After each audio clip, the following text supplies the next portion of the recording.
Hey, What's up, YouTube? what's going on? How are you? I'm good. How are you? I'm cool, man. I wasn't really. I was at. You weren't asking me. What's up? Hey. So, we found a little research thing that asks questions to kids that are currently in college, and I don't know if you knew, but I'm in college. We're both in college, actually. Yeah, it's pretty sick. So we're gonna answer a few of these questions here, and yeah, maybe we'll help you. Maybe we'll actually do the opposite. And let's get right into it. Cat shot. Kitty. All right, so we're gonna go to academics here. How accessible are professors outside of class?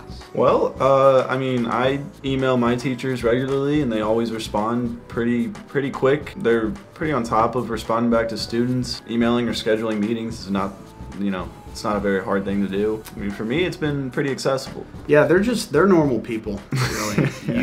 you really understand that when you get to college. You're like, wow, these people are just living, and they're just also teaching. So if you hit them with an email, they might not respond at 5 a.m. when you think all teachers wake up, because that's what I used to think. They might respond 3 p.m. They might have just woke up late. Yeah, but they're normal people. Hit them up when you have questions or Talking comments. to teachers is always beneficial. Getting to know the teacher, before midterms or before finals, so they see your face, see, who you are, and then know that you're putting in effort into the class. They like that, so. But one thing that does stay consistent, all teachers like apples, so. All right, this question is, do most students go home on weekends? And we'll probably have two different answers. Well, pretty much it's 50-50. I mean, like my freshman year, I went home a lot, a couple weekends to see the family and stuff. And but now this year as a sophomore, I've gone home, a few less times. But a lot of people, some people like the drive, others really don't. So, it's pretty lenient. If there's like something going on, like last year we had tailgates before, the pandemic and all that. So weekends were fun on campus, but they're also a great time to go back home. At my previous college, which was smaller, the 4-year, a lot of students went home on the weekends, but that's because the college is kind of near where everyone already lives. It varies what college you go to. If you're going to some mega super college, people probably stay home on the weekends. If it's a small little cozy place, they might say, hey mom, come in to crash on the old futon. How much time do you spend on homework for each class? A while.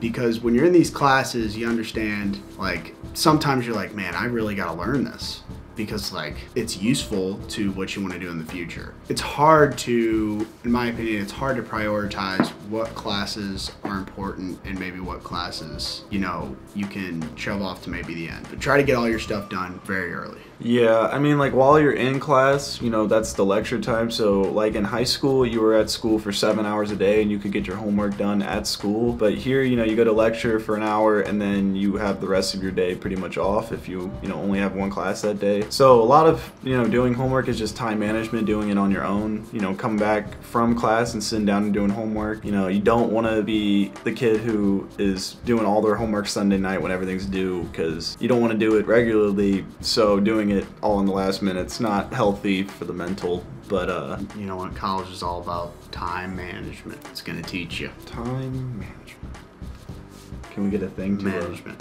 Say time management? Maybe if the budget calls for it, then yeah. What's the average class size of introductory classes versus upper level classes? That's how we're gonna do this one. Well, I believe that, the higher the longer you're in college and the higher tier class that you're taking, the less students that will be in there. But I've had classes with 200 people in there, last year especially, when we were able to, have all those people in one room. And I've also had classes with, 15, 20 people. So it varies, you might be in a big auditorium or you might be in an actual classroom setting. It also depends a lot on what you major in. You might have bigger classes because more people go into certain majors. I know that there's the pros and cons to each of them. Like I had a public speaking class. There was only like 15 people in it. And you think like, oh sweet, I only have to talk in front of these 15 people. But you get to know 15 people, and like, if you're all witty and firing finger guns at them all the time, and then you go up there and you're like, my name is Jacob. Like so I feel like talking in front of a bigger crowd might be easier. Anyways, Are lots of students in sororities or fraternities? I'd say it's about 50% of the students. You know, a lot of people during their first week here rush and they see if they like it and they want to be a part of it.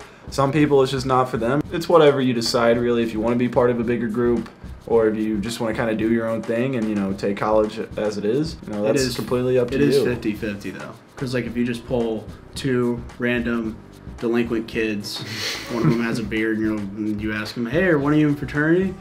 Most likely, one of them will say yes. Thank you guys for watching. Make sure you like, comment, and subscribe. We'll catch you guys in the den. Yeah, thanks so much for watching. Stick around, Bears Den. Peace.